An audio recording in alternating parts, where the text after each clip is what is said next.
Hey, it's Andrew. Tonight, I've got 3 unsettling stories that were sent in by real people. Experiences they swear actually happened. What started as normal workplace interactions slowly turned into something they'll never be able to forget. The kind of moments that make you question everyone around you and realize that the person at the desk next to you might be hiding something terrifying. But before we begin, I'm curious. Where are you listening from tonight?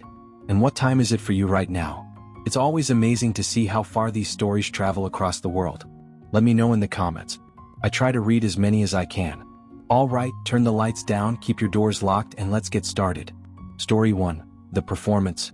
Back when I was 22, during the summer after finishing my degree in marketing, I landed an internship at a digital advertising agency downtown. It wasn't anything fancy, mostly grunt work like compiling reports, organizing campaign data, and sitting in meetings where I wasn't allowed to speak. But it paid better than retail, and the office had that startup energy where everyone pretended to be passionate about brands they'd never heard of before getting hired. There were 9 other interns in my cohort, and we were all crammed into an open-plan section with those low-walled cubicles that give you the illusion of privacy while making every conversation audible 3 desks away. Out of the 9, 7 of them were people I genuinely enjoyed. We'd grab lunch together, complain about the workload, and make plans for after the internship ended. One guy, Marcus, was the stereotypical overachiever who color-coded his calendar and treated every assignment like his future depended on it. He was intense but harmless. But the 9th intern, Derek, was something else entirely.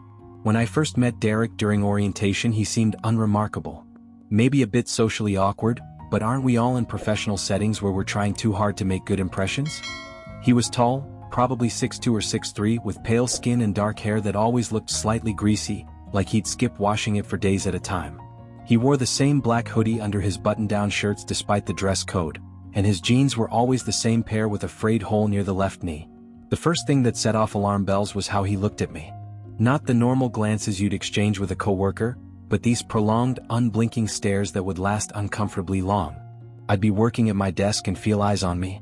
When I'd look up, Derek would be standing at his cubicle across the way, just watching me with this blank expression. The moment our eyes met, he'd smile, this slow, deliberate smile that never reached his eyes, and then turn back to his computer like nothing had happened. I tried to brush it off. Maybe he was just socially inept. Some people don't realize they're staring. But then the visit started. Around the 2nd week, Derek began appearing at my cubicle multiple times a day. He'd approach so quietly I wouldn't hear him coming, and suddenly his head would rise above my cubicle wall. Because the dividers were low and he was so tall, only his head and neck were visible, making him look unnaturally elongated, like something out of a distorted photograph. He'd lean there, tilting his head at an odd angle, and smile with his mouth stretched too wide. Then he'd start talking in this voice. It wasn't his normal speaking voice, which was already monotone and flat. This was different, deliberate. A slow, theatrical whisper that he'd drag out, making every syllable sound wrong. "Working hard, Natalie?" he'd say, drawing out the hard, like it was a punchline to a joke only he understood. Or hardly working? The first few times, I laughed politely, assuming he was trying to be funny in some weird way. I'd say something neutral like, just getting through the day, and hope he'd leave. But he wouldn't. He'd stay there, leaning over the divider, maintaining that stretched smile, and continue talking in that unsettling voice.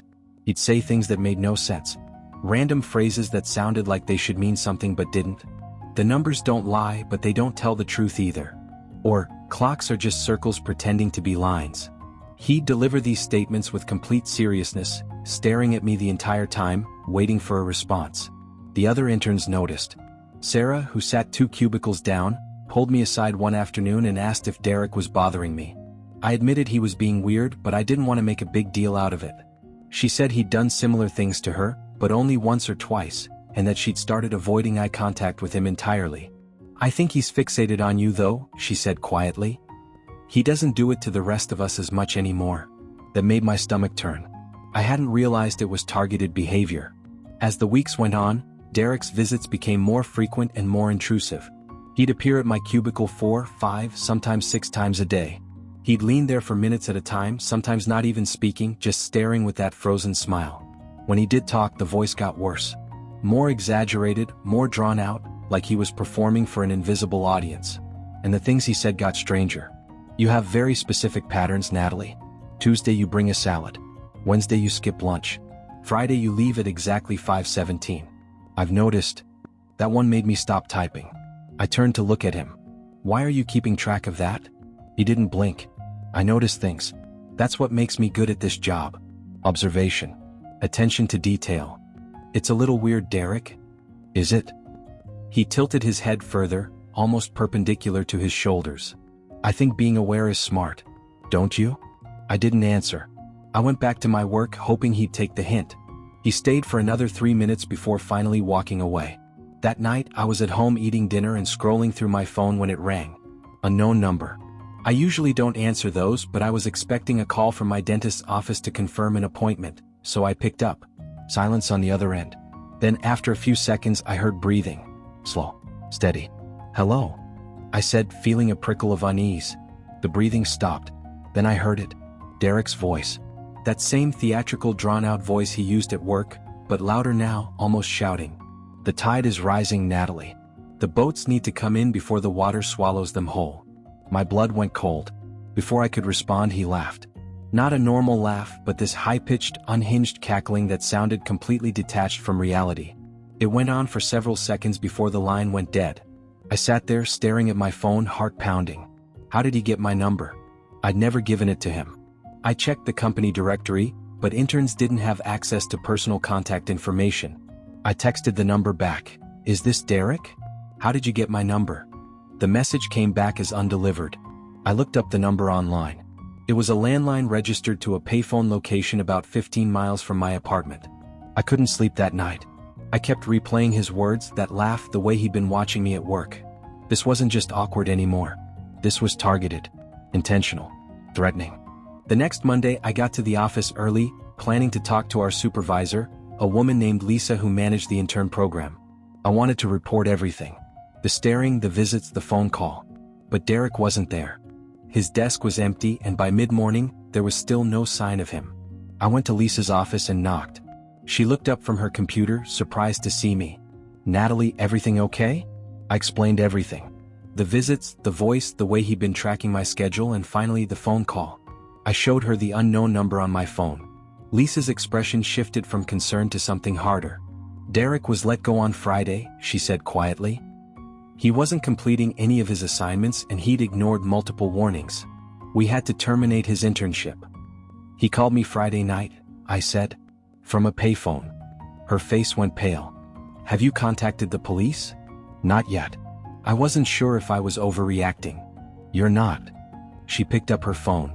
I'm going to call our security team and file a report. If he contacts you again, call the police immediately. Word spread quickly among the other interns. A few of them admitted they'd also found Derek creepy, that he'd made them uncomfortable in ways they'd brushed off as him being socially awkward. One intern, James, said Derek had followed him to his car one evening and stood in the parking lot watching him drive away. For the next week, I was constantly on edge, expecting another call or for Derek to show up somewhere. But nothing happened. The office felt safer with him gone, and slowly I started to relax. Until 2 weeks later. It was a Saturday morning, early, maybe 5:30 a.m. I woke up because I heard something outside. A sound that didn't belong. I got out of bed and walked to the window, pulling the curtain aside slightly. My backyard faced a small wooded area, and in the dim pre-dawn light, I could see a figure standing at the tree line. Tall, thin, wearing a dark hoodie. Derek. He was standing perfectly still, facing my window. Even from that distance, I could tell he was staring directly at me. My hands started shaking. I grabbed my phone, ready to call 911, but before I could dial, he moved. He tilted his head back and started laughing. That same high-pitched, unhinged laugh from the phone call. It carried across the yard, cutting through the quiet morning. I screamed through the window, "Get the fuck off my property. I'm calling the police." I held up my phone so he could see it. He stopped laughing. For a moment he just stood there, head still tilted back at that unnatural angle. Then slowly he turned and walked into the trees, disappearing into the shadows. I called 911 immediately. The dispatcher asked if he was still there. I said no, that he'd walked into the woods. She said an officer would be out to take a report, but since he'd left and hadn't tried to enter the property, there wasn't much they could do unless he came back. The officer arrived about 20 minutes later. I explained everything, showed him where Derek had been standing, gave him Derek's name and all the information I had from work. The officer took notes and said they'd increase patrols in the area, but without a direct threat or attempted break-in, they couldn't arrest him. "Has he contacted you since the phone call?" the officer asked. "No. If he does, call us immediately. And consider getting a restraining order if this continues." I never saw Derek again after that morning. Not in person anyway. But 3 days later, I received a package at my apartment. No return address, just my name and address written in block letters. Inside was a single photograph. It was a picture of me, sitting at my desk at the internship. The angle suggested it had been taken from Derek's cubicle, zoomed in so my face filled most of the frame. On the back, written in the same block letters, "I always noticed you." I took it to the police. They opened an investigation, contacted my former employer, tried to track Derek down. But he'd vanished. No forwarding address, disconnected phone, social media accounts deleted. It was like he'd disappeared entirely. The internship ended a month later. I finished my work, got a good reference, and moved on to a job at a different company in a different part of the city. I changed my phone number, made my social media private, and tried to put the whole thing behind me. It's been 3 years now. I haven't heard from Derek since the photograph. Part of me believes he moved on, found someone else to fixate on, or got the help he clearly needed. But another part of me, the part that still checks the locks twice before bed and looks over my shoulder in parking lots, knows that some people don't move on. Some people stay fixated. They just learn to hide it better. I still think about that morning sometimes. The image of him standing at the tree line, head tilted back, laughing in the early dawn light. And I wonder if he's out there somewhere watching someone else, performing that same disturbing routine for a new audience. Because that's what it was, I realized later. A performance. He wasn't mentally ill or confused. He knew exactly what he was doing. The voice, the staring, the tracking of my schedule. It was all deliberate. Designed to unsettle, to frighten, to control. And the scariest part is how long it took me to recognize it.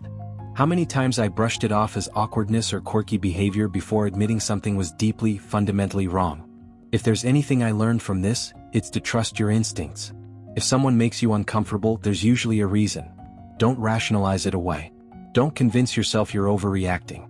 Because sometimes the person at the desk across from you isn't just weird. Sometimes they're dangerous. Thank you to Natalie for sharing this experience. Now, let's see who's next in line for story number 2. Story 2. The overnight shift.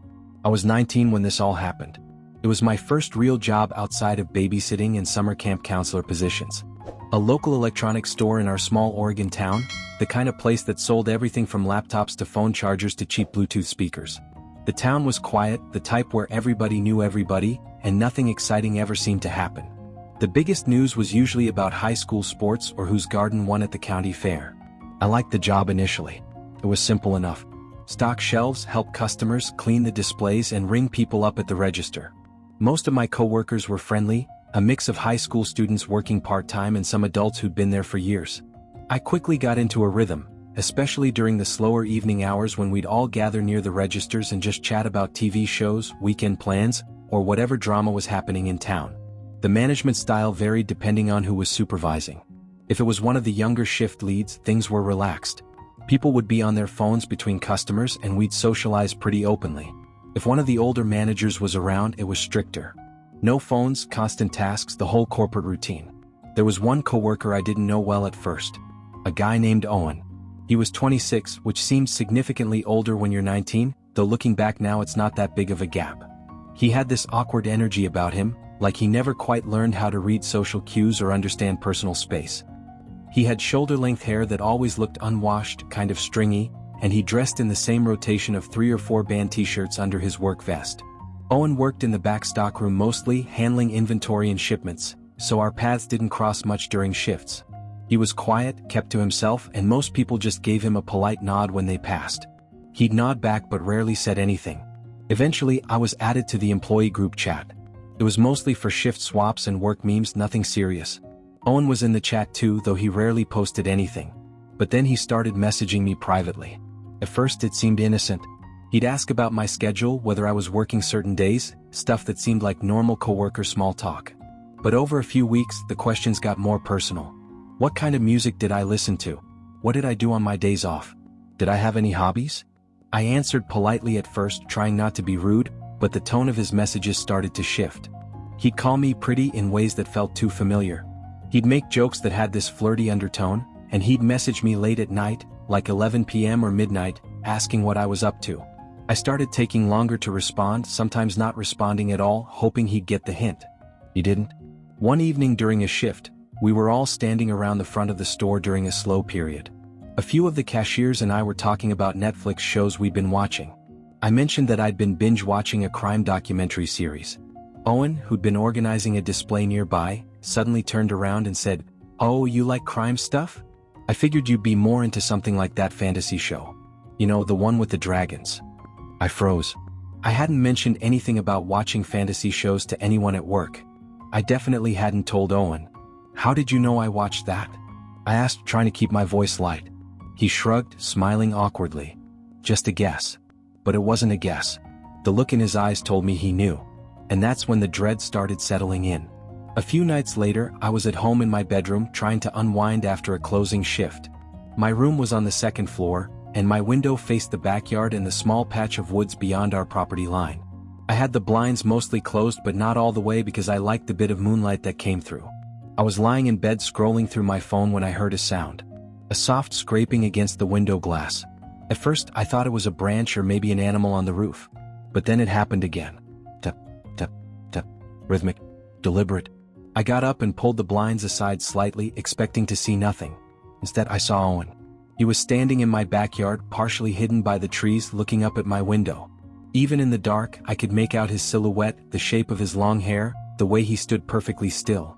My heart stopped. I let the blinds snap shut and stepped back from the window, my whole body shaking. How did he know where I lived? I'd never told him my address. We'd never hung out outside of work. I grabbed my phone, but before I could decide who to call, the tapping stopped. I waited, listening, my pulse hammering in my ears. After a few minutes, I worked up the courage to peek through the blinds again. He was gone. I didn't sleep that night.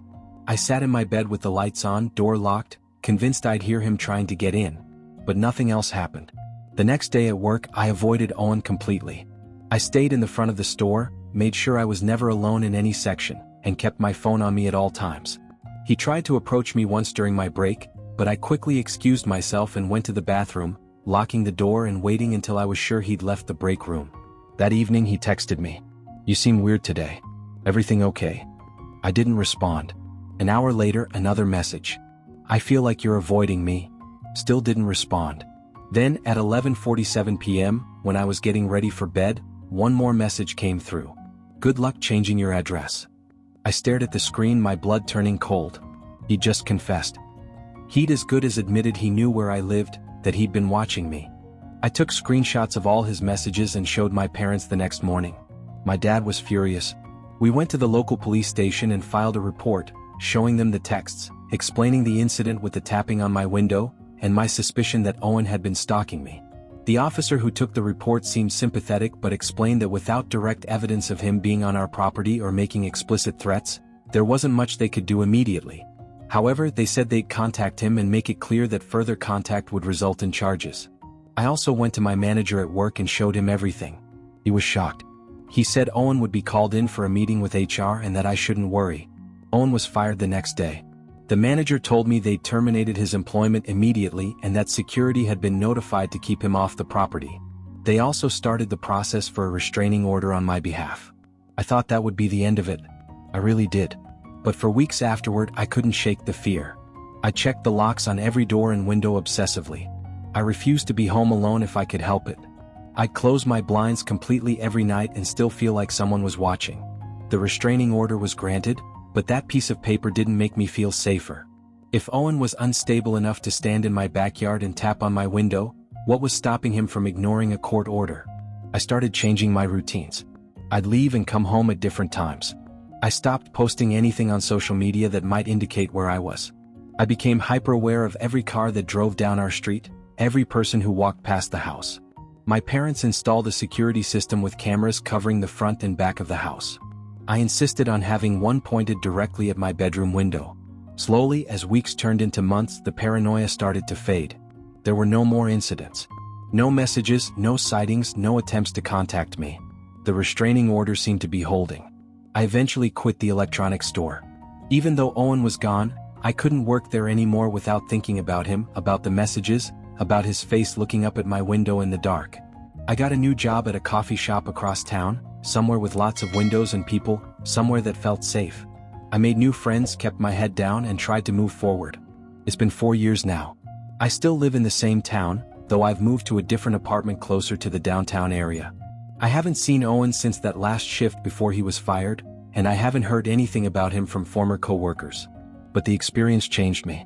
I'm more cautious now, more aware of how quickly someone can cross from awkward to dangerous. I don't ignore red flags anymore, no matter how small they seem. Because it starts small. A few extra messages. Some uncomfortable comments. Questions that seem like they're reaching for too much information. And then suddenly they know where you live. They're standing in your yard. They're tapping on your window at night. The scariest part isn't what Owen did. It's how easily it could have escalated. How close I came to something much worse. I learned to trust my instincts. If someone makes you uncomfortable, there's a reason. Don't dismiss it. Don't convince yourself you're being dramatic. And if you're ever in a situation like mine, don't wait. Report it. Document everything. Tell people. Get help before it goes too far. Because the person who seems harmless, the awkward coworker who's just trying to be friendly, they might not be harmless at all. They might be learning your patterns. Watching your routine. Waiting. And by the time you realize it, they might already know more about you than you ever wanted them to. Thank you for that submission. Stories like this remind us that workplace safety isn't just about physical hazards. Now, time for story number 3. Story 3, The Storm. When I was 28, I started working at a small insurance office in a rural part of Pennsylvania. The kind of office that sits behind a fading strip mall, wedged between a nail salon and a tax prep service that's only open 4 months a year. Inside, it was one long room with a grid of desks, fluorescent lights that hummed constantly, and the perpetual smell of burnt coffee and carpet cleaner. The job was mind-numbingly boring most days. Reviewing claims, filing paperwork, answering calls from clients who wanted to know why their premium went up. But it paid decently, the hours were predictable, and my coworkers were pleasant enough. I usually worked the standard 9 to 5 shift, Monday through Friday, weekends off.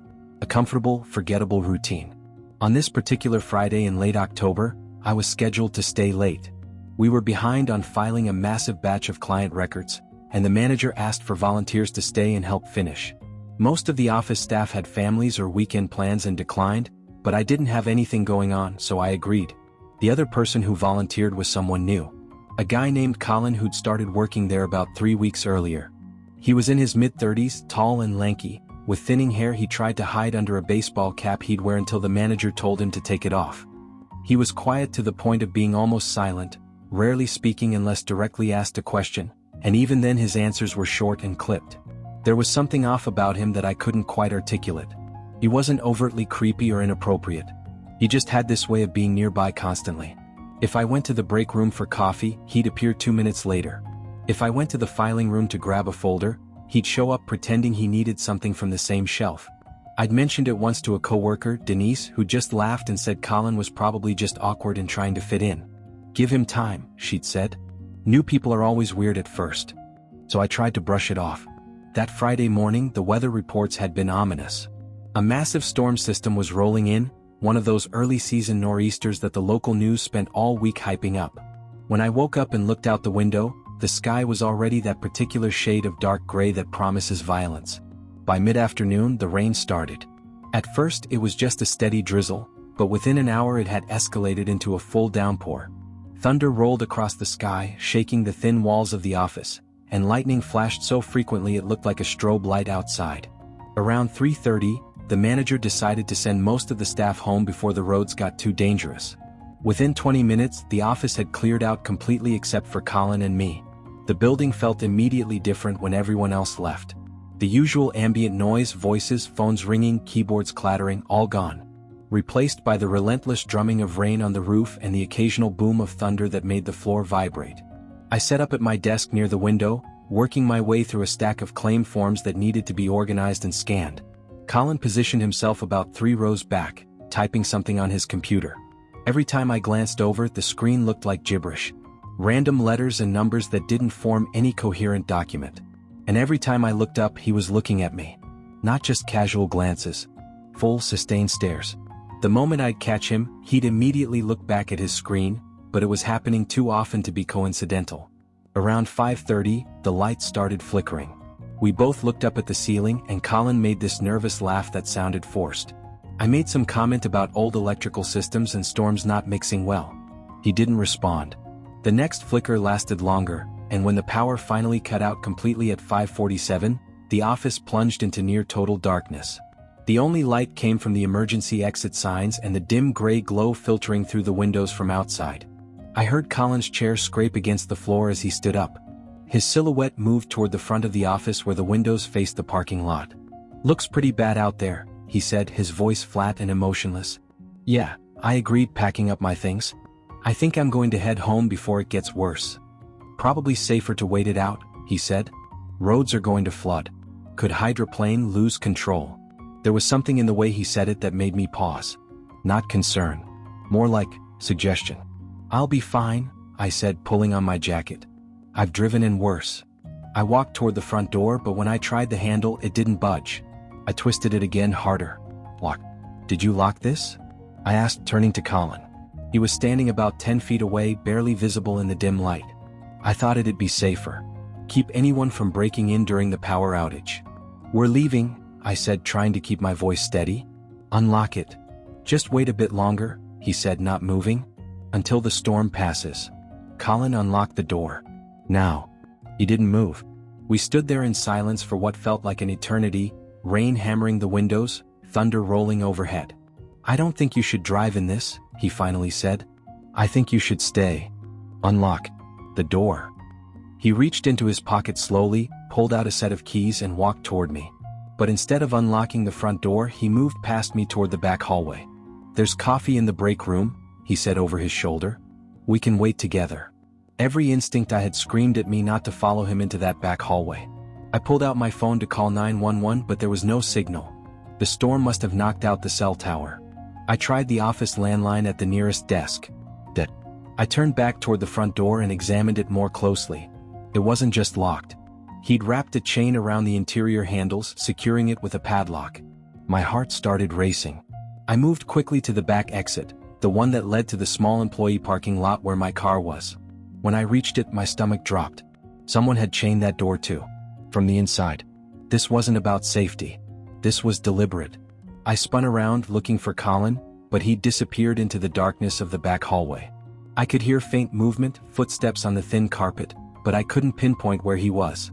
I ducked into the supply closet near the break room, pulling the door closed as quietly as possible. My hands were shaking so badly I had to clasp them together to stop the trembling.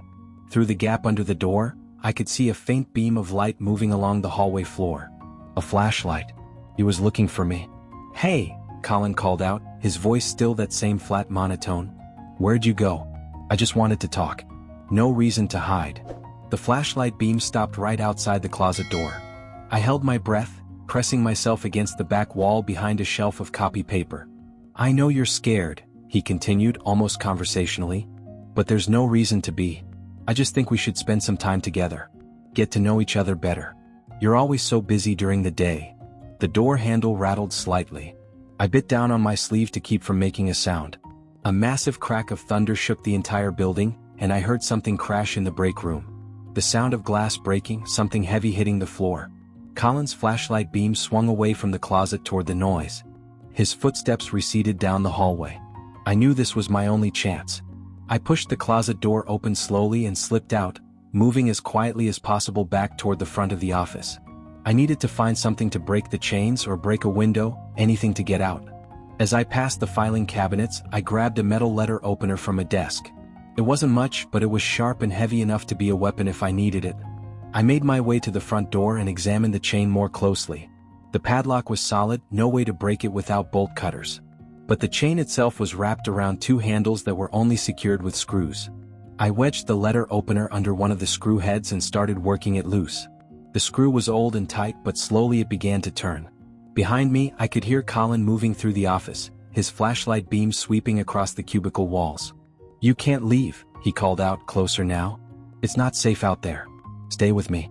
Please stay with me." The first screw came loose. I started on the second one, hands shaking, sweat dripping down my temples despite the cold. "I've been watching you," Colin said, his voice right behind me now. "Every day since I started. The way you organize your desk. The way you laugh at stupid things people say to be polite. The way you leave at exactly 5:15 every day unless there's extra work." The second screw was halfway out. Just a little more. I knew if I could get you alone we could really talk, really connect. But you're always surrounded by people, always rushing away. Tonight was perfect, just you and me. The storm gave us this gift. The screw came free. The handle dropped and the chain clattered to the floor. I yanked the door open and bolted outside into the pouring rain. The parking lot was flooded, water pooling ankle deep, and the wind nearly knocked me sideways. But I didn't stop.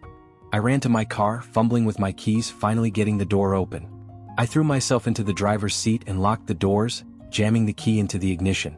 The engine started and I threw the car into reverse, tires spinning in the water before finally catching. As I peeled out of the parking lot, I looked in the rearview mirror. Colin was standing in the doorway of the office, illuminated by the emergency lights behind him, watching me drive away. I drove straight to the police station, soaking wet, shaking, barely able to form coherent sentences.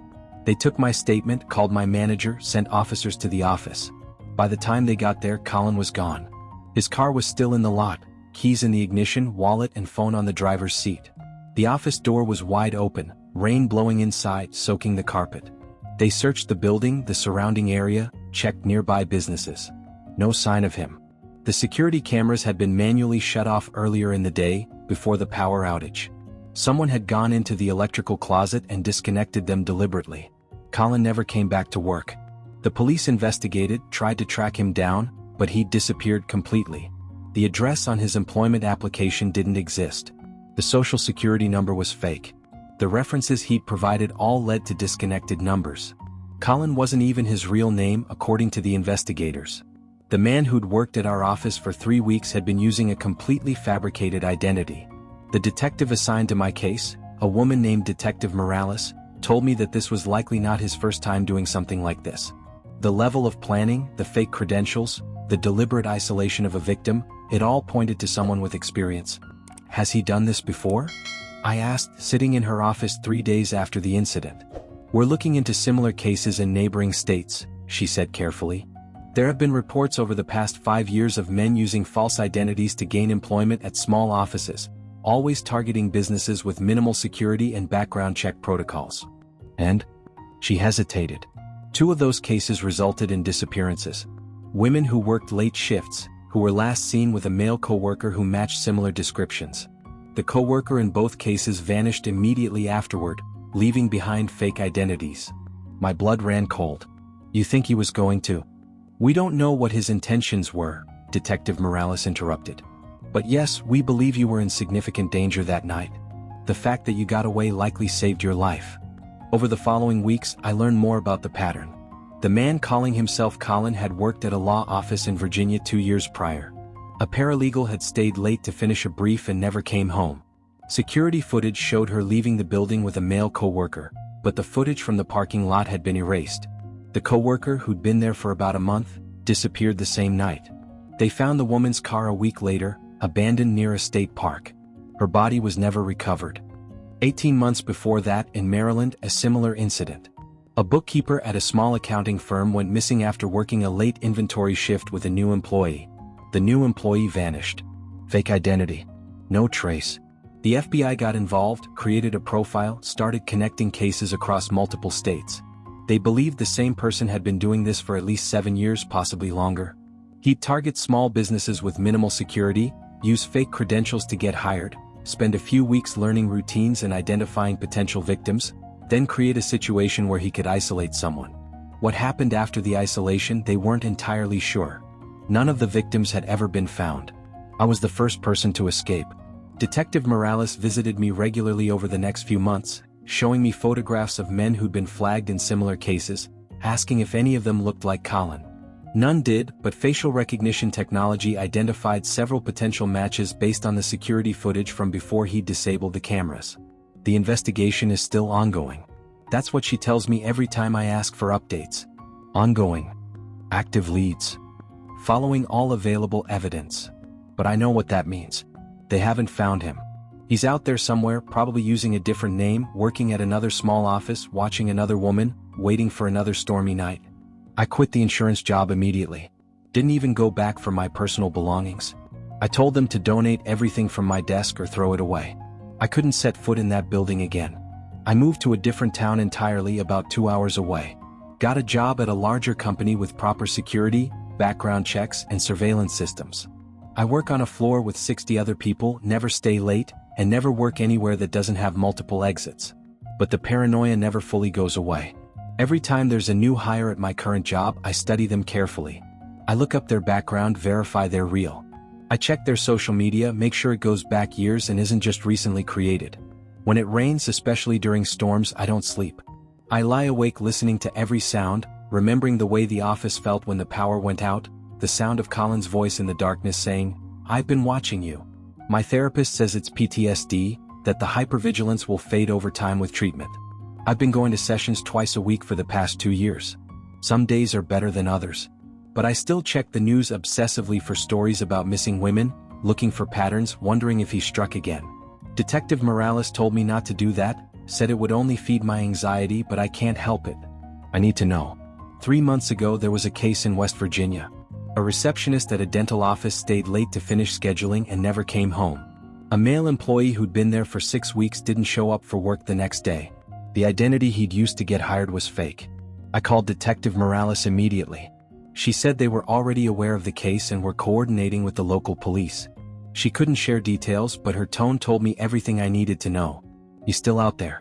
Still hunting. I think about the moment I got those screws loose, the moment I ran out into that storm. How easily it could have gone differently. If the screws had been newer, tighter.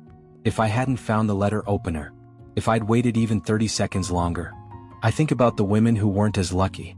The paralegal in Virginia, the bookkeeper in Maryland, the others we don't even know about yet. What happened to them in those final moments? What did he do after he isolated them? The not knowing is almost worse than knowing would be. Sometimes I wonder if Colin, or whatever his real name is, thinks about me. The one who got away. Does it bother him? Does he see it as a failure? Or is it just a minor setback in whatever sick compulsion drives him to do this? Detective Morales told me that if he follows the pattern, he won't come back for me. These predators don't usually return to victims who escaped. Too risky, too much law enforcement attention. They move on to easier targets. "You're safe," she said during our last meeting. But I don't feel safe. Not really. Because I know the truth. He's out there right now. Working at some small office in some quiet town. Being awkward and quiet and forgettable. Learning routines. Choosing his next victim. Waiting for the right opportunity. And someday when the power goes out and the storm rolls in, he'll chain the doors again. He'll walk through the darkness with his flashlight, speaking in that flat, emotionless voice. And maybe next time the woman won't find a letter opener. Maybe she won't get the screws loose in time. Maybe she'll become another statistic in Detective Morales's growing file of connected cases. That's what haunts me the most. Not what almost happened to me, but what's definitely happening to someone else right now. I reported everything I could. I gave detailed descriptions, worked with a sketch artist, provided every piece of information I had. But it wasn't enough to stop him. He's too careful, too practiced, too good at disappearing. Last week I got a package in the mail. No return address, just my name and my new address written in block letters. Inside was a newspaper clipping about the West Virginia case. The missing receptionist. The vanished coworker. Nothing else. No note, no message. Just the clipping. I called Detective Morales immediately. She arranged for increased police patrols near my apartment, told me to document anything else that seemed suspicious, assured me they were doing everything they could. But we both know what the clipping means. He knows where I am. He knows I got away. And he wanted me to know that he's still out there, still succeeding, still taking women into the darkness where no one can find them. The message was clear. You were lucky once. But luck runs out. I'm thinking about moving again. Changing my name legally, disappearing the same way he does. Becoming invisible. But Detective Morales says that won't help. If he found me once after I relocated, he can find me again. Better to stay put, stay vigilant, and trust that law enforcement will eventually catch him. I want to believe her. I really do. But every time there's a storm, every time the lights flicker, every time I'm the last one in the office, I remember. I remember the sound of those chains hitting the floor. The beam of his flashlight sweeping through the darkness. His voice saying, "Stay with me." And I remember that somewhere out there, a woman is hearing those same words right now. And she might not get away. I quit that job a month later. I couldn't stay in that building, couldn't drive through that parking lot without seeing Colin standing in the doorway, watching me drive away into the storm. Even though nothing physically happened to me, The psychological impact was enough to make me question my own safety in ways I never had before. The police investigation went nowhere. Colin had vanished, and without a real identity they had no way to track him. He'd been using a fake social security number, a fabricated employment history, and a false address. Everything about him had been a lie, carefully constructed to gain access to that office and to me. I moved to a different city 6 months later. Started over with a new job at a larger company where security was tight and background checks were thorough. I never stayed late again. Never worked anywhere that didn't have multiple exits and plenty of other people around. But the fear stayed with me. Every storm, every power outage, every time I'm alone in a building, I think about that night. About how close I came to something I can't even fully comprehend. And I think about Colin wherever he is now. Whether he's working at another small office, watching another woman, waiting for another opportunity. Because people like that don't stop. They don't get better. They just move on to the next victim.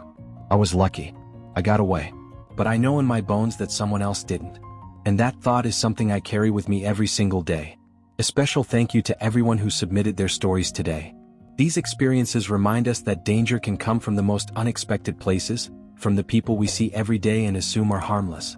If you like today's submissions, don't forget to hit the like button and subscribe so you never miss a new story. Until next time, stay cautious, trust your instincts, and remember, sometimes the person sitting next to you at work isn't who they claim to be.